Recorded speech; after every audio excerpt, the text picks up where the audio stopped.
አንድ ዕውቅ ፖለቲከኛ ከዘንድሮ ሀገር አቀፍ ምርጫ ውጭ እንደሆኑ ተረጋግጧል። የሰባተኛው ዙር ሀገር አቀፍ ምርጫ ሊከናወን ጥቂት ሳምንታት በቀሩበት በዚህ ወቅት ዕውቁና አንጋፋው የተቃዋሚ ግንባር መሪ ራሴን አግልያለሁ ብለዋል። ዝርዝሩ የቅኝታችን ትኩረት ነው። የአሜሪካ መንግስት የኢትዮጵያ በተለይም የባህር ዳር ስም በተነሳበት የካርቱም ድሮን ጥቃት ዝምታውን ሰብሯል። በአፍሪካ ጉዳዮች የአሜሪካውን ፕሬዝዳንት ዶናልድ ትራምፕን የሚያማክሩት ማሳድ ቦሎስ ይፋ ያደረጉትን መግለጫ በወፍ በረር እንቃኛለን። ሰላም ጤና ይስጥልን። የሰዓቱ የመረጃ ቅኝታችን ተጀመረ። እነዚህን አበይት ነጥቦች እንደሚከተለውም በዝርዝር የምትሰሙ ይሆናል።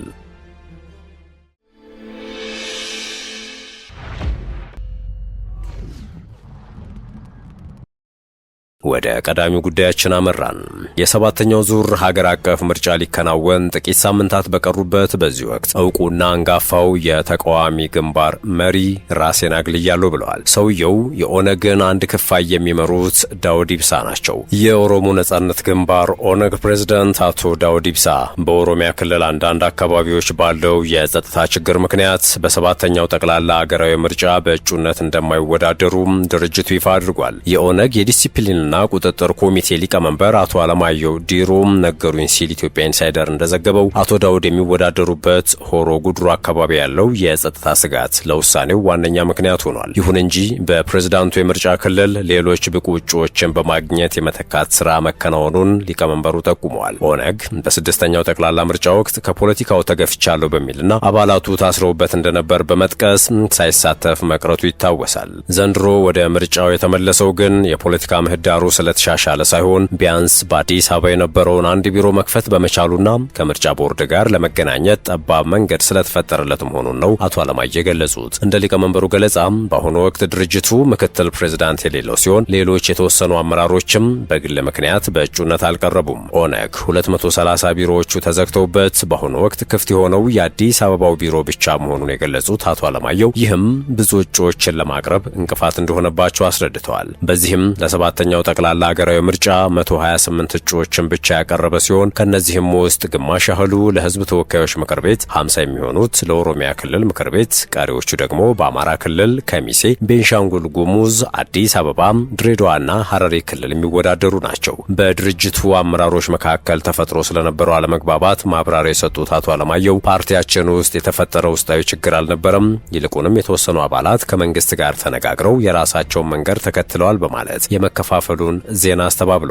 እነዚህ ወገኖች ኦነግ የኛ ነው በሚል ከምርጫ ቦርድ ጋር ሲካሰሱ መቆየታቸው ውዥንብር ፈጥሮ ነበርም ነው ያሉት። በኢትዮጵያ ጦርነት እየተካሄደ ተቀባይነት ያለው ምርጫ ማካሄድ እንደማይቻል የገለጹት አቶ አለማየሁ ለኦነግ መንቀሳቀስ ችግር የሆነው ራሱ መንግስት በተለይም የታችኛው የስልጣን እርከን ኦነግን በሌላ አይን ማየቱ ነው ሲሉ ወቅሰዋል። በዚህም ምክንያት የምርጫ ቅስቀሳቸው በሚዲያ ብቻ የተገደበ መሆኑንና ይህም በሂደቱ ላይ አሉታዊ ተጽዕኖ እንደሚኖረው ገልጸዋል። ሆኖም ኦነግ ችግሮች ቢኖሩም ከምርጫው የመውጣት ፍላጎት የለውም በማለት የድርጅቱን የፖለቲካ ዓላማና 4 ምሰሶች ያሉት ማኒፌስቶ ለህዝብ ለማስተዋወቅ እንደሚጠቀምበት አስታውቀዋል። 4ቱ ምሰሶች የፖለቲካ፣ የኢኮኖሚ፣ የማህበረሰብና የደህንነት ተብለው የተጠቀሱ ናቸው። ኦነግ በ1960ዎቹ አጋማሽ የተመሰረተ የኦሮሞ ህዝብን የፖለቲካ፣ የኢኮኖሚና የማህበራዊ መብቶችን ለማስከበርና የራስን ዕድል በራስ የመወሰን መብትን ለማረጋገጥ የቆመ ድርጅት ስለመሆኑ ይናገራል። በድርጅቱ በግማሽ ምዕተ ዓመት ዕድሜው ደርግን ለመጣል በትጥቅ ትግል ከታገሉ ድርጅቶች አንዱ ሲሆን በሽግግር መንግስቱ ውስጥ ከኢህአዴግ ቀጥሎ ትልቅ ውክልና ያገኘ ፓርቲም ለመሆን በቅቶ ነበረ። ይሁንና ከኢህአዴግ ጋር በነበረው አለመግባባት ሳቢያም በመጀመሪያው ምርጫ ሳይሳተፍ በመውጣት የትጥቅ ትግሉን ለመቀጠል እንደተገደደ ይናገራል። ኦነግ ምንም እንኳን የሀገር ወይም የክልል መሪነት እድልን ባያገኝም የኦሮሞ ፖለቲካን በመቅረጽ ረገድ ከፍተኛ ሚና የተጫወተ የፖለቲካ ፓርቲ ነው። የአሜሪካ መንግስት የኢትዮጵያ በተለይም የባህር ዳር ስም የተነሳበት የካርቱም ድሮን ጥቃትን በተመለከተ ዝምታውን ሰብሯል። በአፍሪካ ጉዳዮች የአሜሪካውን ፕሬዝዳንት ዶናልድ ትራምፕን የሚያማክሩት ማሳድ ቦሎስ ይፋ ያደረጉትን መግለጫ እንመልከት። አሜሪካ በካርቱም አውሮፕላን ማረፊያና በሌሎች የሲቪል ተቋማት ላይ ትላንት ሚያዝያ 27 ቀን 2018 ዓ.ም በፈጥኖ ደራሽ ኃይሎች ወይም RSF ተፈጸመ የተባለውን የድሮን ጥቃት በጽኑ እንደምታወግዝ አስታውቃለች። በአረብና አፍሪካ ጉዳዮች የአሜሪካ ከፍተኛ አማካሪ የሆኑት ማሳድ ቡሎስ ባወጡት መግለጫ የሲቪል ተቋማት የጥቃት ኢላማ መሆን እንደሌለባቸው አጽንኦት ሰጥተዋል።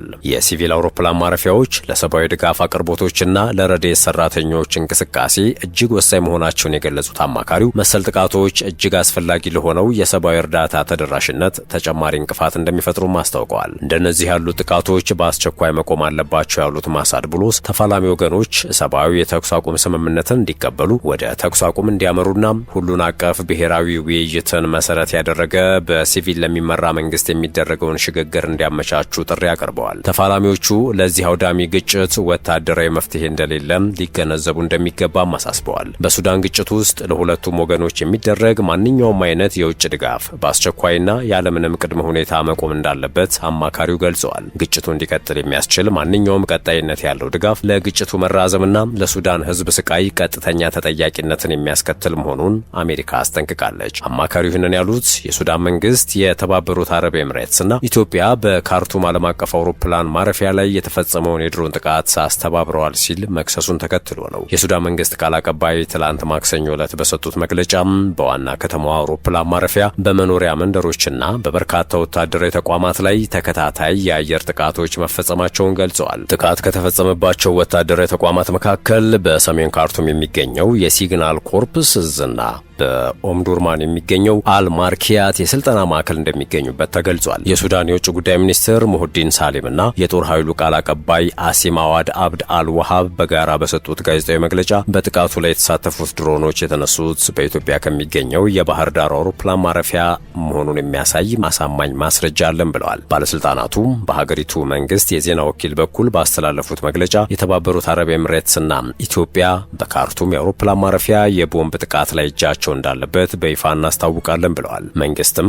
በመረጠው ጊዜና ቦታ ምላሽ የመስጠት መብቱ የተጠበቀ መሆኑን አክለዋል። ይህ ክስ በቀጠናው ያለውን ውጥረት ወደ አዲስ ምዕራፍ ያሸጋገረ መሆኑም ተመላክቷል። ኢትዮጵያ በካርቱም አውሮፕላን ማረፊያ ላይ ለተፈጸመው የድሮን ጥቃት እጇ አለበት በሚል በሱዳን የቀረበባትን ክስ መሰረተ ቢስ ስትል ውድቅ አድርጋለች። በሱዳን እየተካሄደ ካለው የእርስ በእርስ ጦርነት ጋር ተያይዞ የሚሰነዘሩ ቀስቃሽ ንግግሮችም እንዲቆሙ አስጠንቅቃለች። የሱዳን ባለስልጣናት ያቀረቡትን ክስ ተከትሎ የውጭ ጉዳይ ሚኒስቴር ባወጣው መግለጫ የሱዳን የጦር ኃይሎች የውጭ ጉዳይ ሚኒስትሩና የጦሩ ቃል አቀባይ በጋራ በሰጡት ጋዜጣዊ መግለጫ የቀረበውን መሰረተ ቢስ ክስ ኢትዮጵያ ሙሉ በሙሉ ትቃወማለች ብሏል። ሚኒስቴሩ በሁለቱ ሀገራት መካከል ያለውን ታሪካዊና ዘላቂ የወዳጅነት ትስስርን በመጥቀስ ክሱን አስተባብሏል። የቀረበባትን ክስ ውድቅ ያደረገችው ኢትዮጵያ የሱዳን የታጠቁ ኃይሎች በምዕራብ ድንበሯ በኩል የጥቃት ተግባራት ላይ እየተሳተፉ ነው ስትል ወንጅላለች። አዲስ አበባ እስካሁን ትዕግስት ማድረጓን ጠቅሳ በሱዳን የእርስ በእርስ ጦርነት ውስጥ ያሉ አንዳንድ ተፋላሚዎች በኢትዮጵያ የግዛት አንድነትና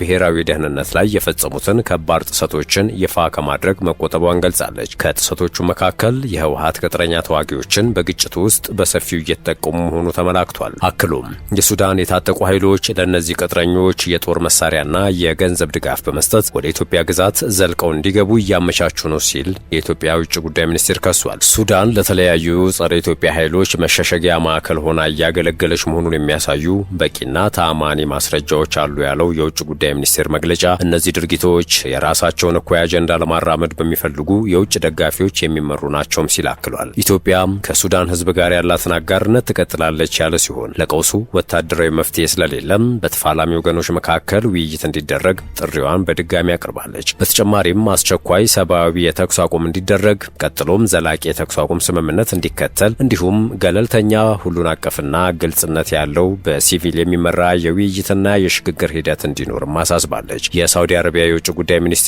የተፈጸመውን ጥቃት በጽኑ በማውገዝ ጎረቤት ሀገራት የሱዳንን ሉዓላዊነት እንዲያከብሩም አሳስበዋል። ሚኒስትሩ ትላንት ሚያዝያ 27 ቀን 2018 ዓ.ም ባወጣው መግለጫ ሳውዲ አረቢያም የሱዳንን አንድነት፣ ህጋዊ ተቋሞቿን፣ የወንድም የሱዳን ህዝብ አቅም እንዲሁም ደህንነቷንና መረጋጋቷን ለመጠበቅ የማይናወጥ አቋም እንዳላት በድጋሚ ያረጋግጣሉ ብሏል። ሳውዲ አረቢያ የሱዳን ጎረቤት ሀገራት የሱዳንን ሉዓላዊነትና ነጻነትን እንዲያከብሩ እንዲሁም ግዛቶቻቸውን ለእንደዚህ አይነት ጥቃቶች መፈጸሚያ እንዳያገለግሉ ስትልም ነው ያሳሰበችው።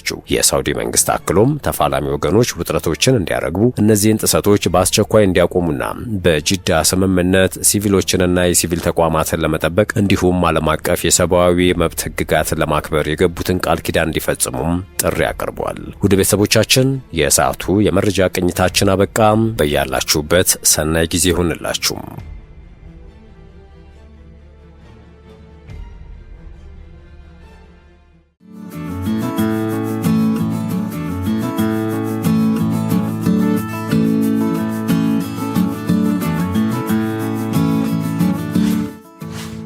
ሸገር ታይምስ ሚዲያን ሰብስክራይብ በማድረግና ደወሉን በመጫን ይከተሉን።